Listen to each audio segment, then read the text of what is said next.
ladies and gentlemen, we officially got the side-by-side loaded up with a couple blinds, some decoys, and a bunch of gear. It's loaded to the brim. Like I said, we're dealing with what's the remnants of the blizzard that came through yesterday, so I'm gonna try to get down there through all the snow, shovel out a place for the blind, get the decoys and stuff inside the blind, so we got a spot to sit tomorrow morning, opening day. Friday the 13th, and the adventure begins now. Montana, awesome. Can't wait. Check this out.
Was at Two Blinds Up yesterday. You saw the footage of us plowing through the snow on Friday the 13th, fittingly. Getting two blinds set up. This is the first blind that we set up. There's some turkey scratching and turkey sighing around here along the edge of this field. And it sounded like the birds were pretty close to this area this morning. Of course, we weren't here. We were in the other blind in the woods where there wasn't anything. Not even a heater that worked. So after we froze our butts off, we decided to pack up, headed back to the truck, and we warmed the heater up and ourselves, and came into this setup. It's absolutely gorgeous out right now. The scenery is pretty amazing. All the snow and frost, the trees are just covered. Looks like it's the middle of December right now here. Yes, it's absolutely gorgeous. It was 5 degrees this morning when we came in, and it's warmed up to a blustery 20 right now. No wind. Yeah, it's perfect right now. We're gonna kill a bird out of this blind today, mark my words. It's too good of a setup not to, so you better stay tuned, ladies and gentlemen. It's about to get exciting.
short one off. Oh, it was, He eh? came back to the same exact spot. He hung up right on the other side of the fence.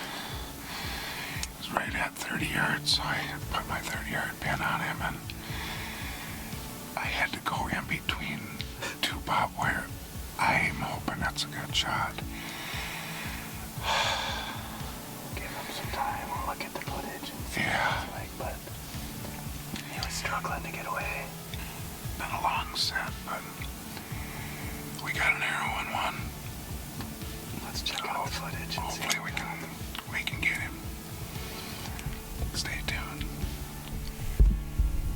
Well, we're gonna go in and see if we can recover this bird now. It's been about an hour and a half, so we're pretty certain he's dead in there, but we didn't hear no flopping or nothing, but that doesn't mean anything. We've had a pile more birds. We just had 10 jakes come by and another long beard out on the other end of the field, so definitely got birds here. Me and Fisk and John are going in, see if we can recover them. Wish us luck.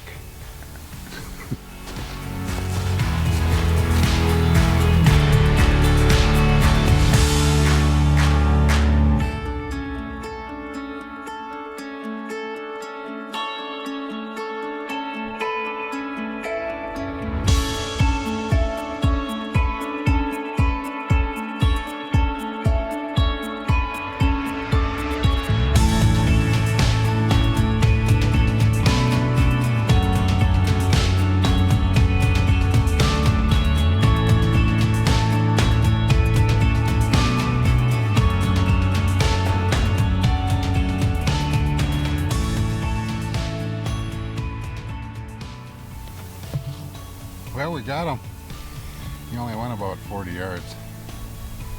Piled up right by some brush. I made a heck of a shot on him. He was 30 yards, right in between the barbed wire fence. Yeah, we were pretty fortunate to get him. I didn't know if I was going to get this bird or not, but ended up being a nice day. Not too many years out here in Montana you hunt turkeys in the snow like this, but we got her done. We're coming out a little heavier than we came in, so that's a good thing. Let's get out of here.